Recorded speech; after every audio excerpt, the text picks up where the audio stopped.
What's up, guys? We have just done a deal to start a new boxing league with Turkey, who absolutely loves the sport of boxing. I am very happy today. I give the flag of boxing to the best man who can handle it.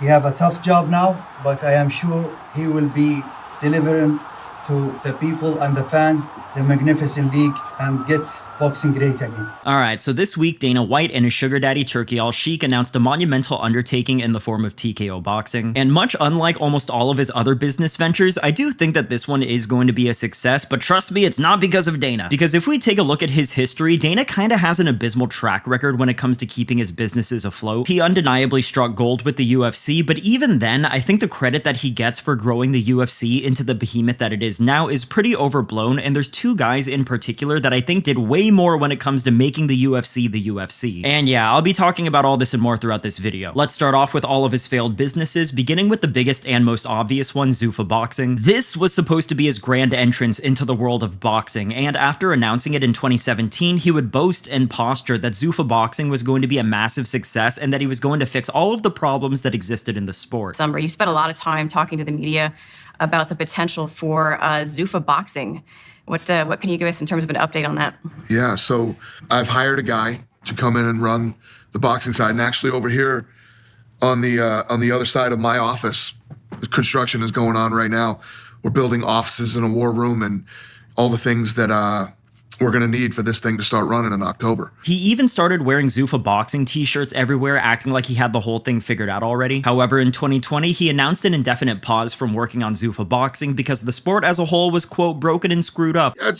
Never did I say that I was doing anything, but I've been looking and kicking the tires of boxing, for the last couple of years.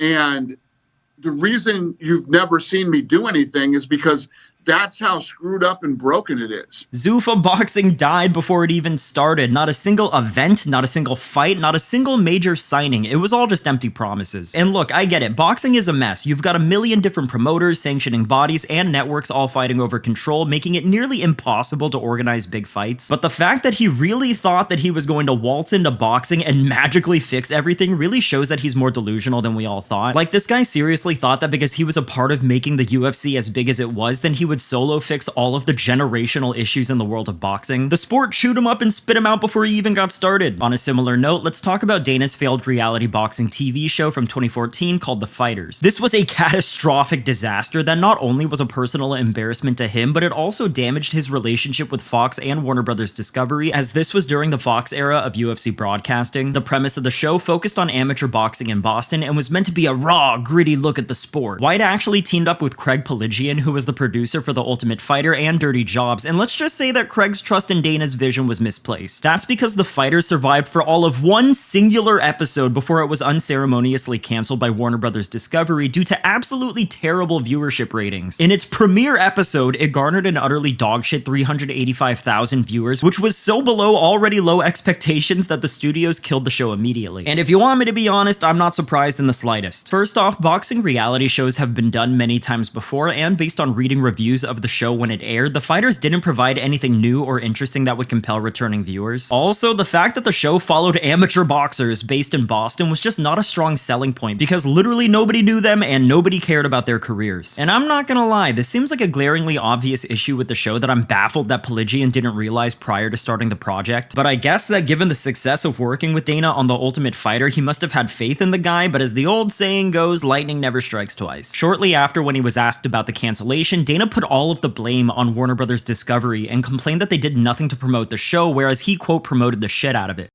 385,000 people that watched the show, which is fucking horrendous, especially for Discovery, the channel that it was on. And that tells you the sport's dying, boxing? No, it's just, I don't They know. didn't, I don't know what. I didn't see too many commercials. Yeah. They didn't promote it at all, but yeah. I promoted the shit out of it. But, it didn't do well, which sucks because it's a great series and I wish people would watch it. But the thing is, regardless of promotion, by all accounts, the show was just a generic, painfully boring execution of a concept that nobody was interested in watching and thus nobody watched. And frankly, I feel like the failures of both The Fighters and Zuffa Boxing show that boxing was never really going to be this guy's strong suit. Next, we have his 4 foray into surfing. Yes, Dana once tried to break into the world of surfing where he hoped to replicate his success with the UFC into a sport that was already 60 years old. In 2021, his newest reality competition show titled The Ultimate Surfer, no I am not kidding, premiered on ABC. And as you can probably expect, the show was a carbon copy of The Ultimate Fighter, where a group of surfers live in a house together, and each week one or two contestants would be eliminated if they lost in that episode's surf-off, which is the equivalent to the elimination fights in The Ultimate Fighter. The two winners of the season, one male, one female, would each win $100,000, as well as a wildcard spot in the World Surf League, and of course they would win the title of the Ultimate Surfer. But the thing is, the Ultimate Surfer didn't make waves with audiences, not even with avid surfers. Surfing fans very understandably saw the show as a gimmick, and anyone who wasn't a surfer just simply didn't find any interest in watching a bunch of no-name surfers compete against one another. And as a result of a lack of interest in the show, ABC canceled The Ultimate Surfer after just one season due to poor ratings. The ratings weren't quite as bad as The Fighters, but they were still really bad. The Ultimate Surfer failed because it relied too much on Dana's The Ultimate Fighter formula without considering whether it actually worked for a completely different audience. But the cool thing about it is, it's very much like The Ultimate Fighter. You live in a house together, 14 surfers will compete against each other, live together, all that stuff. And the cool thing about this is a male and a female both win $100,000, but they get 3 wild cards on the in the World Surf League, championship tour.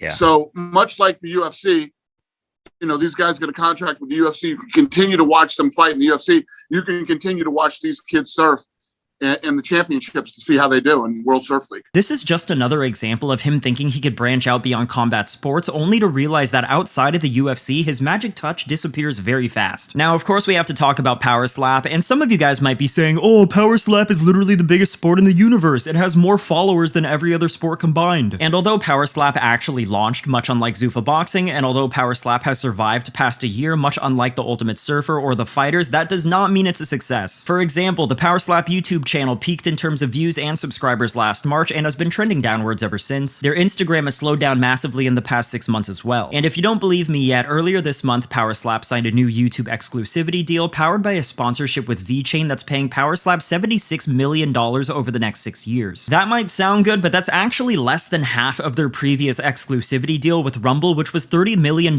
per year. So basically, this tells me that Rumble obviously determined that Power Slap wasn't a good enough investment to continue their deal. Not only that, seeing as he surely had to provide financial and viewership reports to prospective buyers, and seeing as the best deal that he could find was less than half of what he was getting previously, this indicates to me that Power Slap is on the decline in a big way. And why wouldn't it be? Power Slap is fucking stupid, and the intrigue of its one singular gimmick has run its course. Last example of Dana's poor business IQ that I want to bring up is the UFC gym franchise. I used to see a UFC gym everywhere about a decade ago, but now I can't remember the last time I saw one. I seriously thought that they closed all of the UFC gyms entirely, but nope, it seems like there's still 150 worldwide, which is a shock to me. On paper, it made sense, slap the UFC brand on a chain of gyms and cash in on the massive increased popularity of the sport, but in practice, it was a mess. Buying into the franchises was expensive, memberships weren't competitive, and the whole thing just felt like a cheap attempt to milk fans for more money. Most of the gyms either shut down or rebranded, and the ones that do still exist are nowhere near as popular as they hope they would be. In fact, the UFC gyms have a significantly higher than average 3-year failure rate in the industry at 39%. Turns out, people don't want to pay premium prices just to work out in a gym with a UFC logo on the wall. Shocker. Okay, now with all this being said, you might be saying that Dana's success with the UFC proves that he's an S-tier businessman, even in spite of the myriad of failures that he's racked up along the way. And although I do think that he without a doubt deserves his flowers for the work that he's put in for the UFC over the past 24 years, let's not forget that he wouldn't even be a part of the UFC if it weren't for the Fertitta brothers, who I maintain are the true MVPs behind the growth of the promotion. Frank and Lorenzo are the ones who bought the UFC for $2 million,